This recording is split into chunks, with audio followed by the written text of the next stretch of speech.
Hi, our topic for today is classical conditioning and extinction. Classical conditioning, also known as Pavlovian conditioning, was initially introduced by Ivan Pavlov. He came up with an experiment which started from his realization that a dog doesn't need to learn something like salivating over food. Instead, some things are hardwired into them and presents as reflexes. You may have heard of Pavlov's dogs before. Here, the food presents as the unconditioned stimulus. And the salivation? That's the unconditioned response. He wanted to test this, so he began by using a metronome as a neutral stimulus. It alone did not elicit a reaction from his dogs. So he incorporated the metronome's ticking right before feeding his dogs, so that they may associate them together.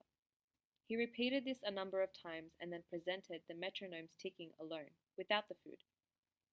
Then the ticking alone elicited a response. The dogs began to salivate at the sound of it.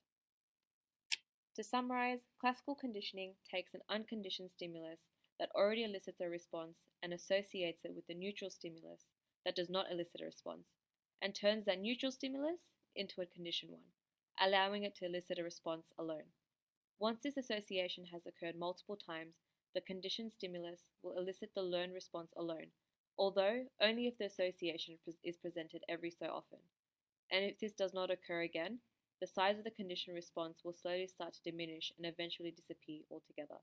This is extinction. Take, for example, if Pavlov were to not refresh his dog's memory and not have the conditioned stimulus followed the unconditioned every once in a while. The dogs may not respond to the metronome as much, slowly decreasing until they stop completely.